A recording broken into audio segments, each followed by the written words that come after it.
Hello, beautiful co-creators of the new paradigm. I'm Wieteke Koolhof from Design for Awareness, and I'm here with Reuben Langdon. Hi. Reuben, thank you for being here. We met each other in Sedona, Arizona last year, and we worked together on one of your documentaries that you make for your own YouTube channel, interviews with Ed or Extra Dimensionals. Correct. I really love your work, and I will put a link below for everybody who's curious. Reuben does not just documentaries; he's a documentary artist, in my opinion, and he really focuses on channelers and channeled work. So, Reuben, would you like to share a little bit with us how you got into this, how your journey got started on, interviewing all these channelers?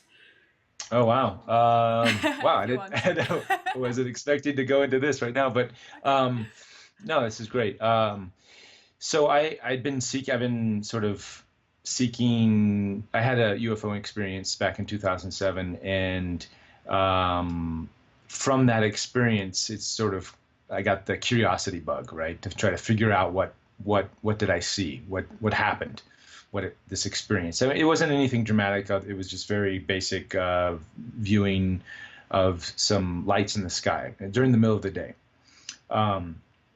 So I kept pursuing. I viewed on the internet, and through different searches and research, and then I came across Stephen Greer's work, and then I went to one of his conferences and did one of the CE5 events.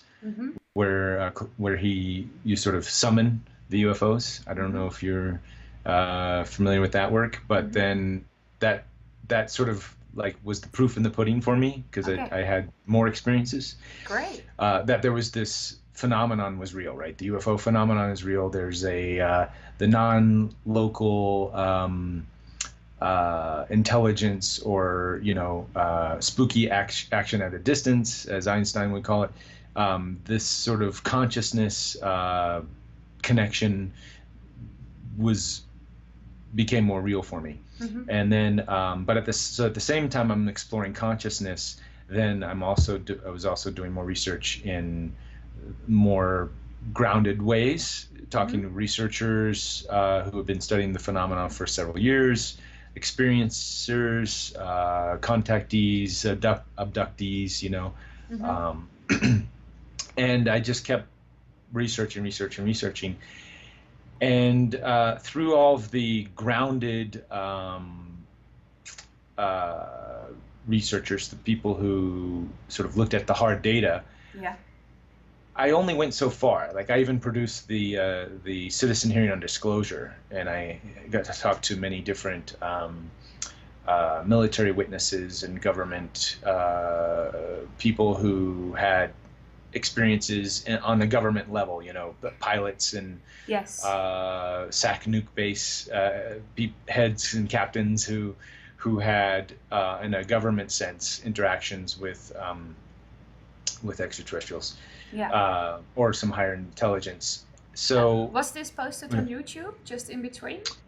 The citizen hearing, if you go to citizenhearing.org, that has full 30 plus hours of testimony from the thank you for the adding hearings. that, so people can look it up. Absolutely, please great. check that out. So I call it, that's the nuts and bolts of ufology. Like, if anybody is doubting the subject matter, and people who are probably watching this and are probably well beyond that stage, and have had their own experiences or contacts, but for the people who are still questioning and really want to know if the phenomenon is real or not, I always guide them to that, because that will turn, it's sort of the layman's, the ABCs of ufology, I call it. Once you sit through the 30 plus hours of the evidence, then it's undeniable. You really can't argue it. So I was in that phase, and I was sort of doing that simultaneously, exploring the consciousness connection, trying to figure out why some people had good experiences and why some people had bad experiences. And I used to run we call it the UFO meetup group at my old office in LA, and we had several different industry people come to my office once a month on the first Tuesday of the month, and at that time the channeler, actually we had Daryl Anka, Wendy Kennedy, and Nora Harold, all exceptional channelers who at the time I didn't even know what channeling was, right? I mean, I knew what it was, but I didn't know they were channelers per se. And they would show up and they would come to this event, this meetings every Tuesday. And I remember having a conversation with Wendy, and she mentioned to me about the abduction phenomenon, or the temporary detainment phenomenon, being a soul contract. Right. And that clicked in my mind. Something clicked there where I was like, I need to know more. And then it was right around that time I started checking out Daryl's stuff with Bashar. Yeah. Knowing what I know now about these cats, these people, like I would be interrogating them every time, but they would just show up and we would like we'd have different guests, usually guests like Richard Dolan or Barbara Lamb, or researchers and people in the more of the evidence-based field. Mm-hmm. So channeling was something a little foreign to me, but I just wasn't getting the answers that I wanted through just the studying the evidence. Like I knew there was more. Mm-hmm. And then through the studies of my own meditation, doing meditations, and also sort of consciousness studies, then the connection to the channeling work became more apparent. Yeah. And that's when I was like, okay, I need to tell this story, and I need to tell a story of a benevolent sense of, because there was a lot of fear in the sort of the evidence-based world. Mm-hmm. There was a lot of fear-based, especially when it came to the abductees, and it came to, is it David Jacobs, his work with regressing people, and so there's sort of a couple different camps in the ufology world of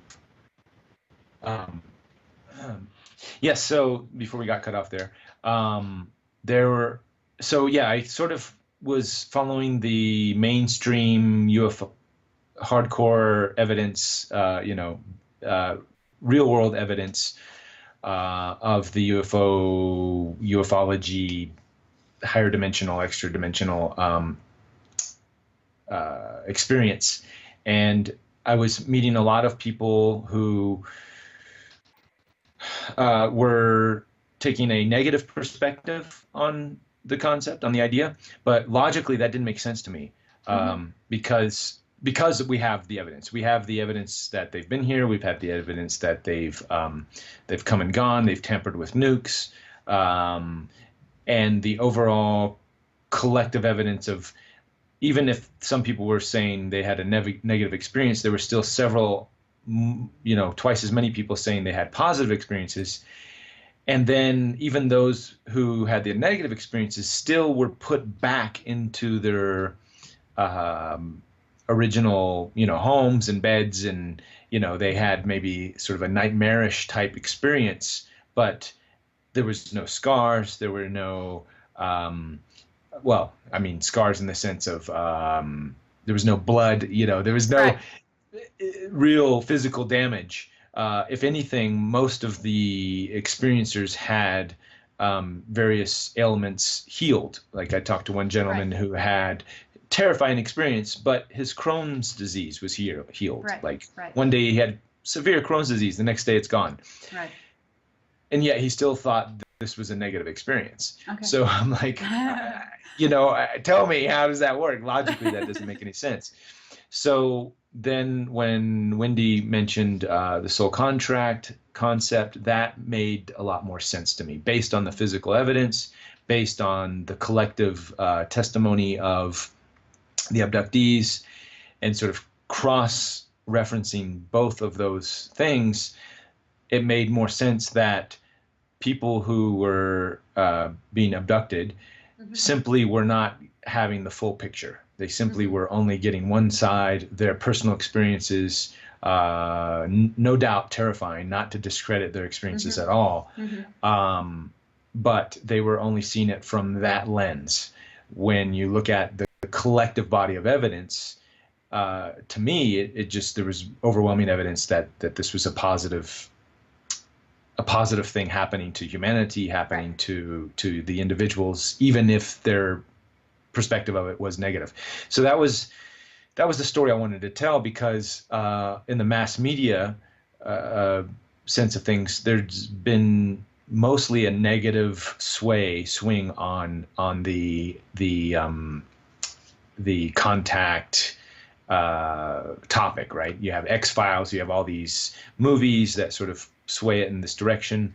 And even documentary films, some of the more well-made ones, tend to sort of sway it in a, we don't know. And I think a lot of them, even if they did know the truth, that this is, look at the evidence, it's very positive, they still wanted to relate to the people having these negative experiences. Or I think as a collective consciousness up until now, we've been very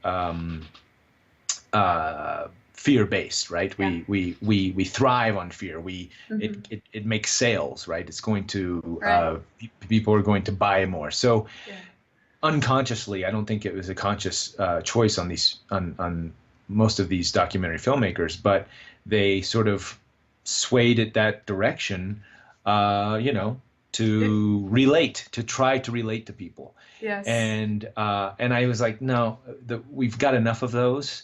So I wanted I wanted to start it to put out a different story. And following the channeling work by individuals like yourself and many others, having direct contact with extraterrestrials or extra-dimensionals, and having that conversation sort of took the fear out of it. For myself, and I was hoping to sort of convey that in my series to allow others to connect in this way, in this non-fear-based information and sort of consciousness expanding idea. So sorry for that long explanation on why I got on this journey, but that's sort of where I am now with it, and that's the story I continue to want to tell. It's been my personal journey, and again, not to discredit anybody who's had negative experiences with this phenomenon, but personally, I think there's a lot more positive. If you explore the positive, there's a lot more positive to be explored than negative. Yes. Well, you can go as far as you want in any direction, I guess. Sure. But yeah. It just depends on what you want to focus on. But I'm so grateful for people like you who decide to show the other end of the coin, in a sense. I fully agree. There's so much out there on the internet that is fear-based already. And because people don't understand exactly, because we don't have the full picture yet. We're still putting the puzzle pieces together. We all together are. I think even with channeled information, you have to take all the puzzle pieces, put them together, and make your own version out of it, for now at least. And even then, it's going to always be your version, because you have your individual perspective. We're still figuring these things out, but I love that. As far as I see things changing right now, there's so much more love-based and self-empowering information out there, and you're really adding to that with your beautiful work. So I'm just pointing the camera. You guys are doing all the work. I'm just pointing the camera. And choosing what I focus on, right? With the camera, you just put your focus there, and then that's what you're going to put out. So. Well, I wouldn't make it smaller than it is, because it's really you're creating a platform, and I think there's a lot of channelers that are so intuitive. That the whole PR thing is kind of how does that work? Right. Yeah. And so we need each other. We all need each other. So it's great that there's people who are a little bit more grounded and who love doing that. And I think the whole movement in itself is being driven by passion. Absolutely. And all these people on the same frequency with the same curiosity, they find each other automatically. That's at least how I met you and so many other people on this road, and I love it. Absolutely, absolutely. Thanks so again. we had an amazing interview, and that will be released soon. So I'm sure this will probably get released before that, probably, but very close. We will see.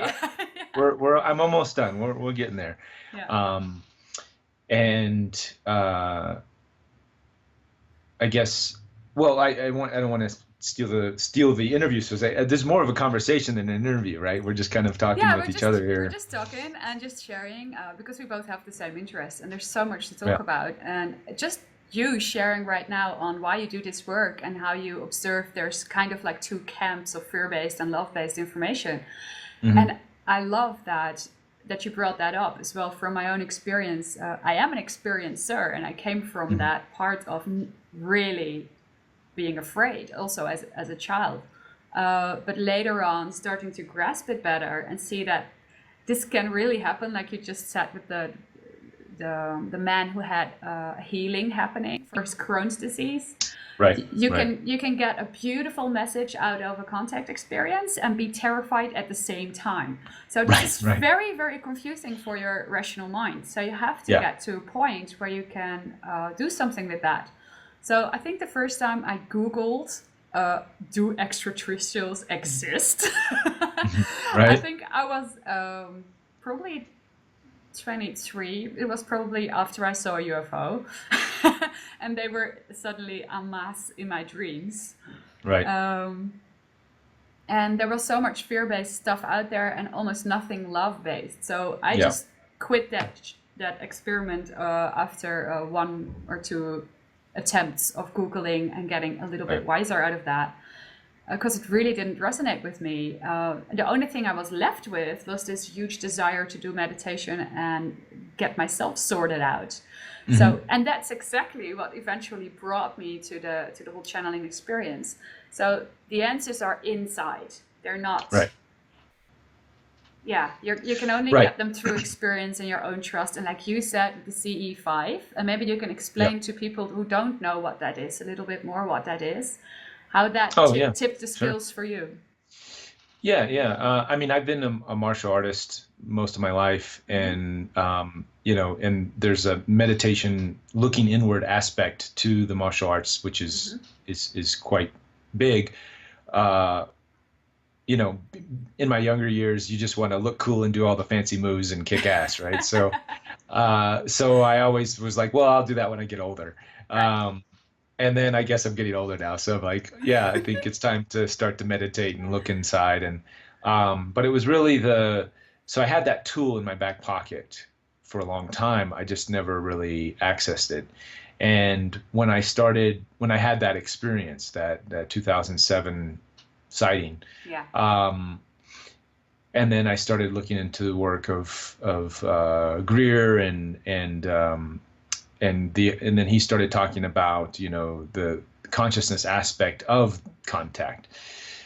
And because I had the martial arts background, I could relate. And basically, through intention and through what's also known as remote viewing, you can sort of make a connection to these other civilizations, these other beings, other consciousnesses, and then sort of vector them in, sort of pull them into our reality, where they also, because they're sort of on a higher frequency than we are, they, when we're putting out the intention, it's sort of like on a radar for them. If they have like intention radar, and it shows up, and they can quite easily phase in and out of dimensional realities, some using craft, some using just their own bodies and their own technology, their biological technology, and make these orbs and these lights in the sky and vehicles and different things, as long as we sort of give them the coordinates, via our intention, then these higher intelligences can manifest into our reality. Yes. And that's essentially what C5 is. It's Close Encounters of the Fifth Kind. It's a term that Greer coined, basically where humans initiate contact, right? Close Encounters of the Third Kind, Carl Sagan, I believe, came up with that. Did he come up with that? Or did maybe it was the other UFO researcher? He may have came up with that, the Project Blue Book guy. But anyways, that's Close Encounters of the Third Kind is, ETs, physical ETs, sort of the abduction scenario, which was popularized by the Steven Spielberg film. Yeah. So the Fifth Kind is us initiating contact. Right. And it's, it works. I've done it in Greer's groups, and I've also done it individually. I go out and, on a clear night and sit under the stars and sort of, do the remote viewing techniques, do the meditations, and, strange lights start to show up in the sky. Yeah, yeah. Unfortunately, that's as far as I've gone with it. I haven't had full on, taken aboard ships memories yet. We're working on that. Yeah. So I'm sure it happens every night. Yeah, I was going to say, maybe you just didn't remember it yet, because I don't know. But if you're inviting them for contact so strongly. Yeah. If you make so many invitations to them and they have this intention radar, like you said, and that's what I believe too, it's hardly impossible for nothing to have happened. I think maybe you just haven't been ready yet to recall the memories.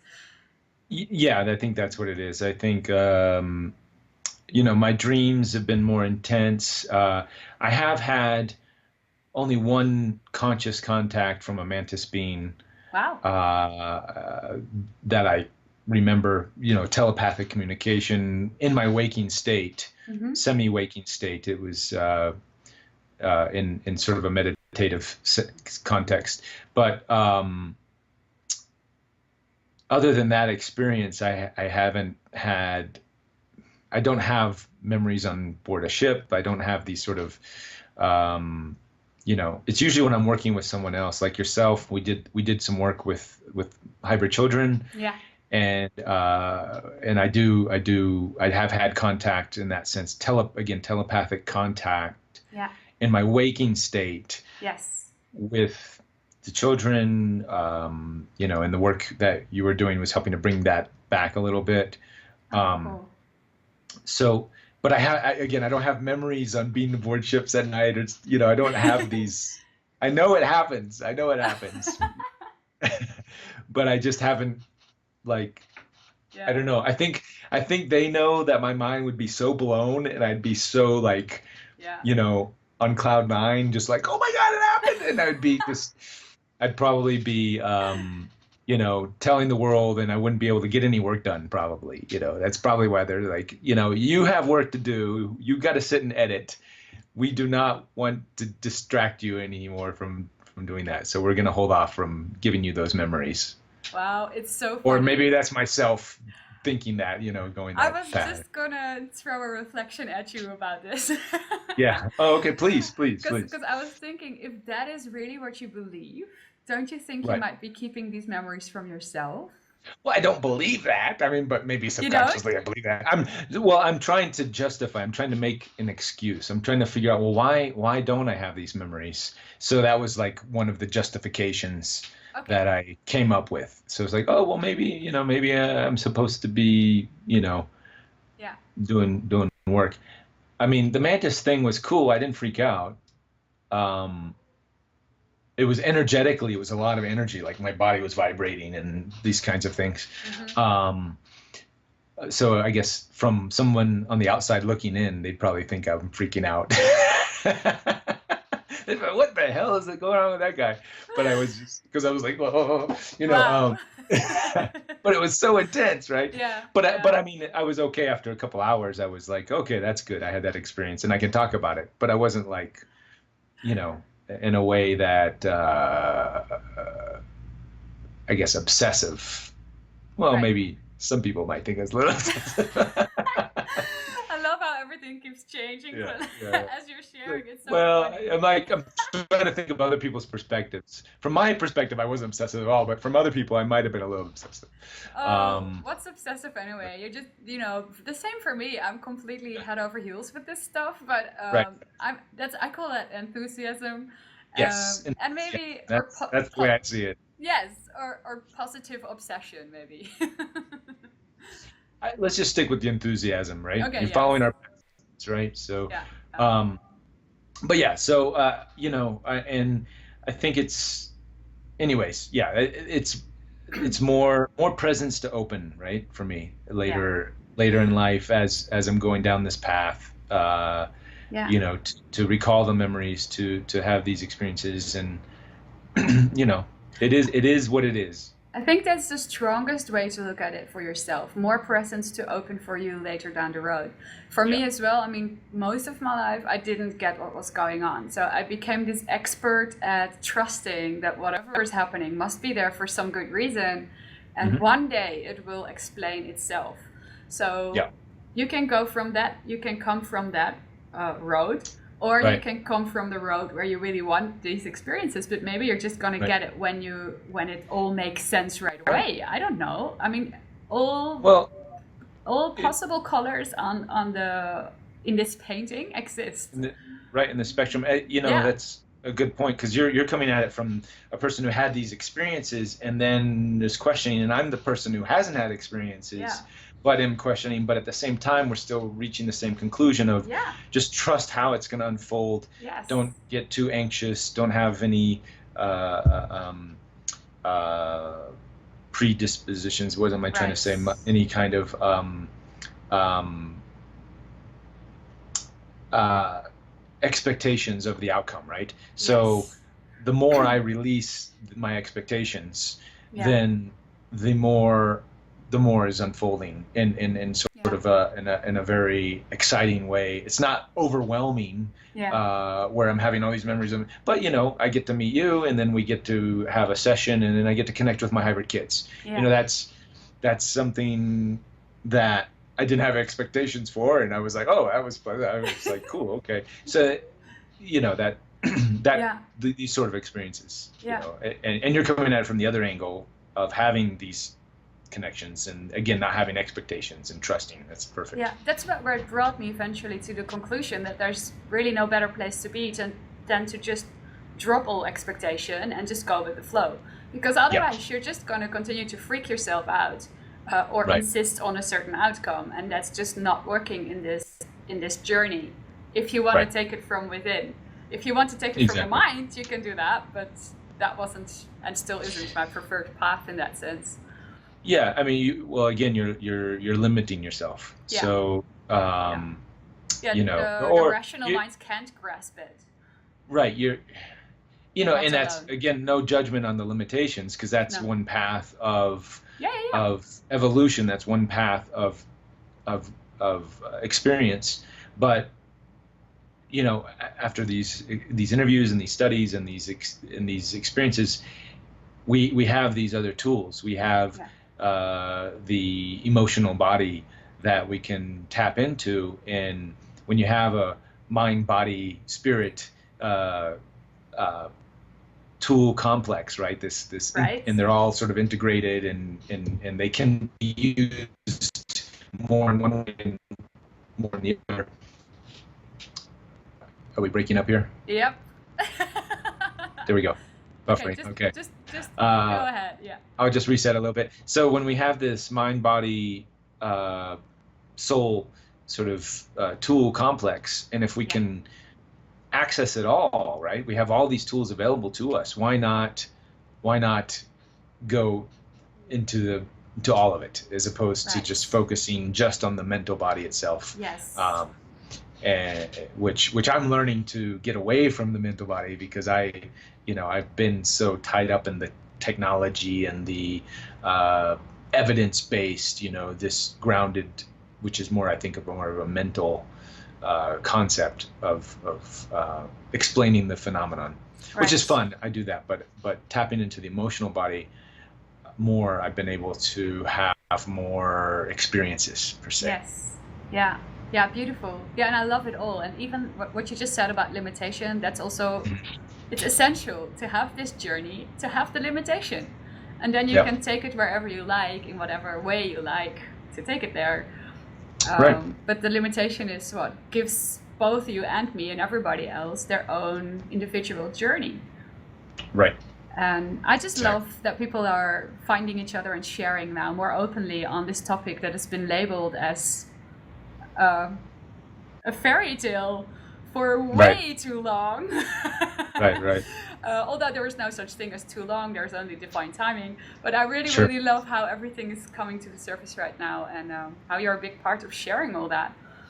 So it's exciting stuff, man. Really? Both in our technology, in our way of looking at things, in our science, it's all interconnected. You know, and that's a huge part, because I am sort of the mental nerd that likes the groundbreaking discoveries in science. To see the interconnection between where we're going with science and in the interaction to these other dimensional realities. That's essentially that's where we're headed. We're headed to the acknowledgement of that, and then more of our future technologies are going to come from these realms. They already have been coming from these realms. We just haven't acknowledged it. Yeah. And now we get to see that in action. Things like quantum computing and sort of newer energies, 0-point energy type concepts and ideas that are now making their way through, and we're sort of seeing that. So very exciting times. Yes, very much. I really love it. So we were actually gonna talk about, at least that was the vague plan, to talk about hybrid children a lot more. But maybe we should just make that a part 2, a new video, and just round this one off and keep it like a 20-minute. I don't know exactly how long altogether this has been. Right, an introduction. Yeah, that sounds good. So then I would like to thank you, Reuben, for your time and sharing on the topic in general. And let's dive into the hybrid children stuff in the next one. Sounds good. Okay, see you later. All right. Bye. Bye.